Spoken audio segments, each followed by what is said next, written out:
Salam, selamat pagi Bapak Ibu, saudara-saudaraku yang kekasih di dalam Tuhan. Salam jumpa lagi pada kesempatan ini. Saya selalu rindu agar kita tetap berada dalam lindungan pemeliharaan Tuhan, diberi kekuatan kesehatan yang prima.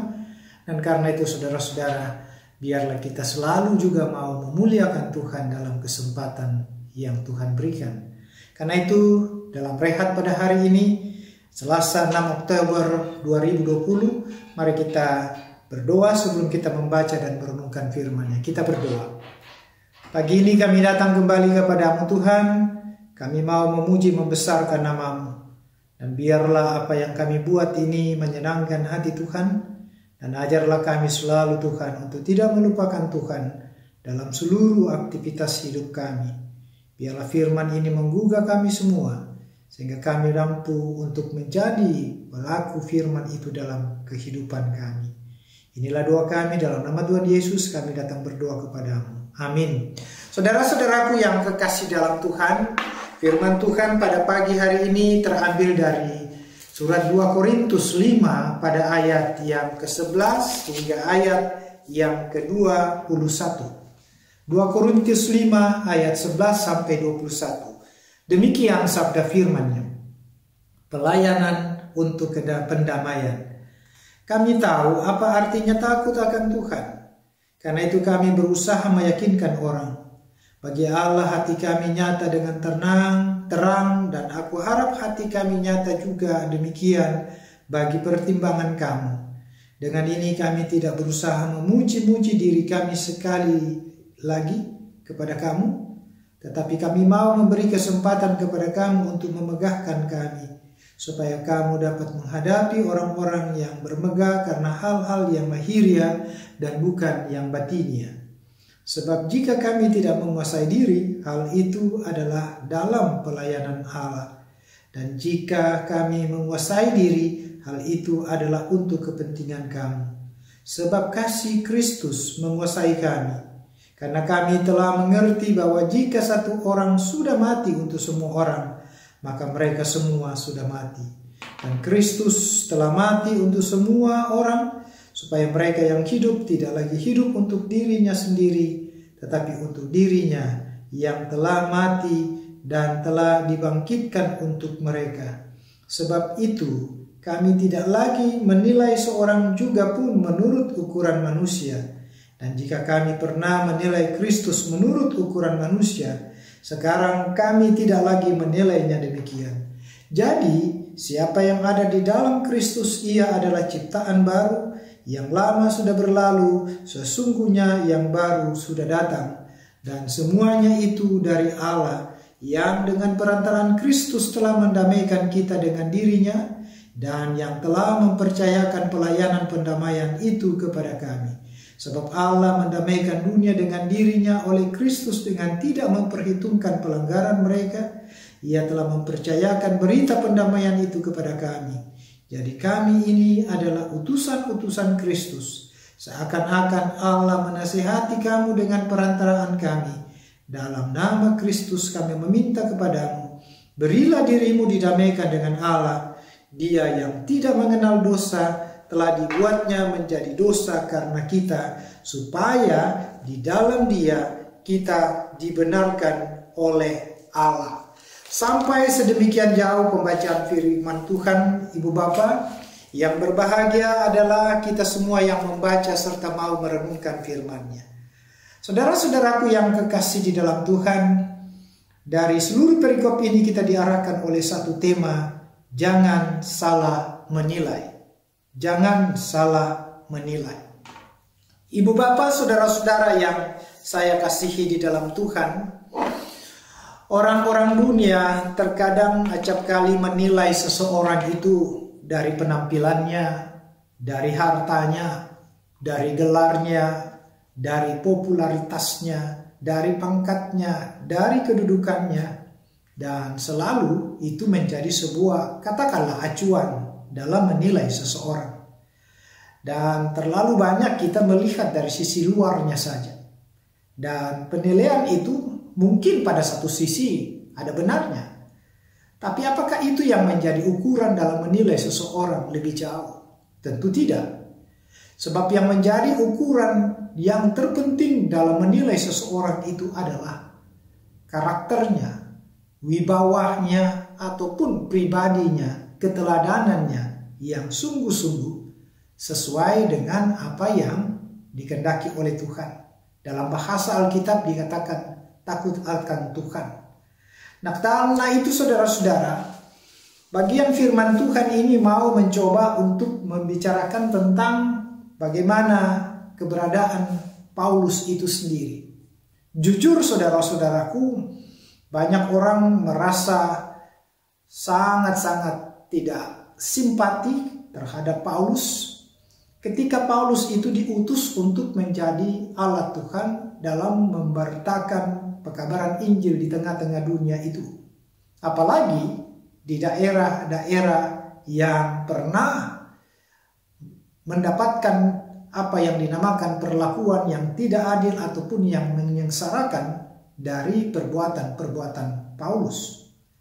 Dan herannya saudara-saudara, kita melihat bahwa ini yang dipakai Tuhan dan cara Tuhan untuk memperlihatkan kepada semua orang tentang kuasanya dalam memakai siapapun di dalam sebuah rencananya. Dan memang seperti kita tahu, kadangkala kita heran dengan itu karena kita terlalu sering melihat latar belakang ataupun mungkin dikatakan peristiwa-peristiwa masa lampau. Sehingga kita seringkali orang katakan mencap seseorang atau stigma seseorang itu susah untuk dihapuskan. Sama seperti Paulus itu. Dalam pikiran orang-orang di Korintus pada waktu itu, Paulus adalah sosok yang benar-benar sebenarnya sulit untuk diterima. Tapi dalam suratnya yang kedua ini saudara-saudara kepada jemaat di Korintus, Paulus mau mencoba untuk mengatakan bahwa dia dahulu memang dalam menilai Yesus itu sangat salah. Karena ukuran Paulus pada waktu itu adalah ia menilai Kristus sesuai dengan ukuran manusia. Sehingga ia membenci seluruh pengikut Kristus itu. Ia tidak sadar saudara-saudara bahwa Allah memakai Kristus dengan cara-cara yang sangat luar biasa. Dengan kasih yang luar biasa. Sehingga Kristus itu memberitakan sebuah kabar sukacita yang menyelamatkan bagi setiap orang yang percaya kepadanya. Karena itu, Paulus disadarkan ketika Kristus hadir menyentuh, menjamah dia dari seorang yang tidak mengenal Kristus menjadi seorang yang kenal Kristus. Apa yang terjadi saudara-saudara kalau kita baca dalam bagian-bagian surat Paulus di dalam semua surat-surat Rasul Paulus ataupun dalam Filipi, di sana kita melihat bagaimana Paulus menceritakan tentang sukacitanya ketika sudah mengenal Kristus.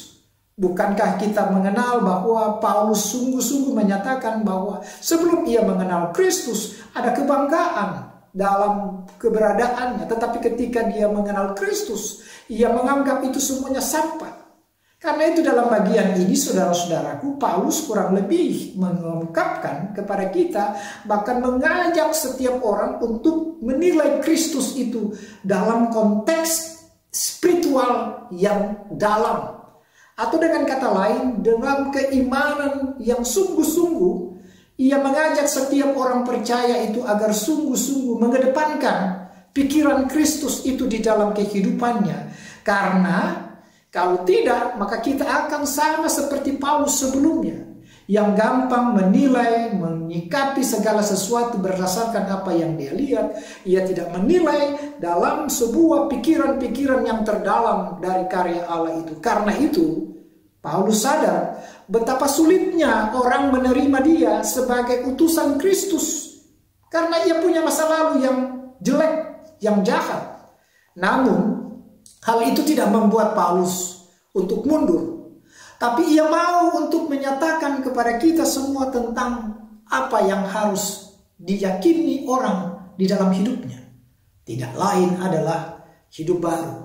Hidup baru ini saudara-saudaraku tentu adalah merupakan sesuatu yang sungguh-sungguh dikatakan oleh Paulus adalah merupakan hal yang tidak gampang untuk dibuat dan dilakukan oleh seseorang. Tapi pengalaman Paulus membuat kita sadar dan belajar untuk sungguh-sungguh mau menjalani hidup ini seperti apa yang dilakukan oleh Paulus.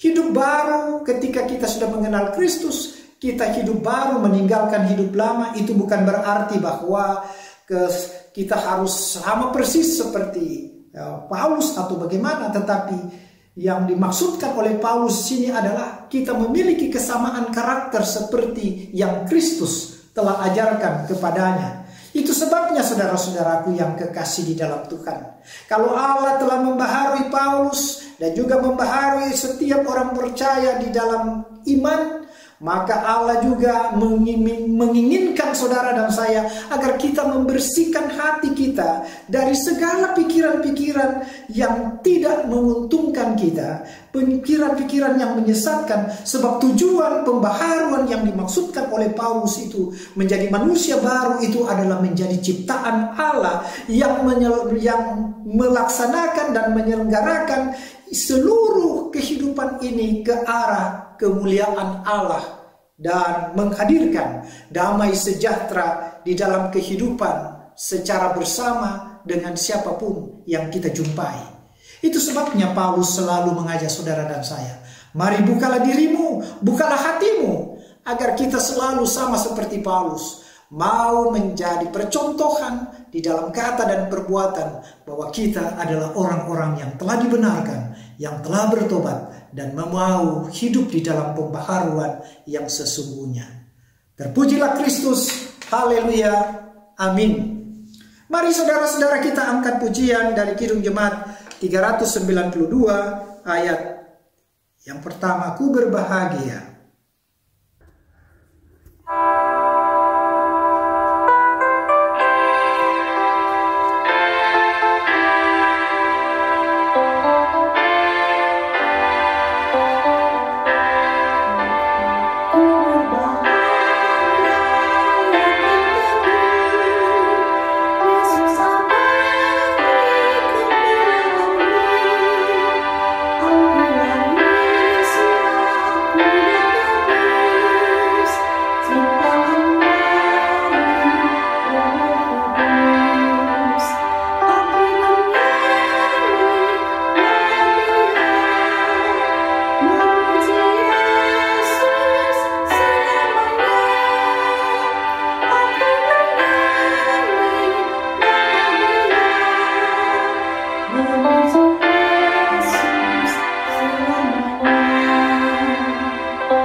Mari kita berdoa. Kembali kami datang kepadamu Tuhan, kami mau menaikkan segala ucapan syukur kami kepadamu. Karena pada hari ini kembali kami diingatkan agar kami jangan salah menilai tentang keberadaan orang-orang yang mungkin menurut kami itu tidak layak dan tidak pantas untuk dijadikan teladan. Tapi kami belajar dari apa yang telah Tuhan ajarkan kepada kami melalui sentuhanmu, melalui jamahanmu kepada Paulus yang bejat menjadi sosok yang sangat-sangat memuliakan Tuhan dan keteladanannya itu pantas untuk dijadikan sebagai percontohan di dalam hidup kami. Biarlah kami memiliki masa lalu yang kelam tetapi tidak lagi mempengaruhi kami untuk ke depan. Biarlah kami sungguh-sungguh menjadi seorang seperti yang Tuhan rindukan. Ajarlah kami Tuhan dan berkatilah kami. Dan biarlah karya Roh Kudus-Mu bekerja dalam hidup kami semua. Membaharui kami hingga kami layak dan pantas disebut sebagai anak-anak tebusan-Mu. Berkati setiap rumah tangga kami, berkati pribadi kami masing-masing, berkati lingkup aktivitas kami, pekerjaan kami, dan biarlah Tuhan senantiasa berjalan dalam semua kerinduan pencapaian-pencapaian kami. Berikan kami kekuatan kesehatan yang prima, dan jauhkanlah kami dari semua bara bahaya gangguan, khususnya penyakit corona yang sampai saat ini Tuhan masih mencemaskan. Biarlah saat pandemi corona ini dapat cepat berlalu Tuhan, dan karena itu kami hanya mengandalkan Tuhan. Inilah doa kami Tuhan, dengar dan sempurnakan. Ampunilah salah dosa kami. Lalu Tuhan sambut doa ini karena kami sudah berdoa di dalam Kristus Yesus Tuhan dan Muhalis kami yang hidup. Amin. Selamat pagi, selamat melanjutkan aktivitasmu. Amin.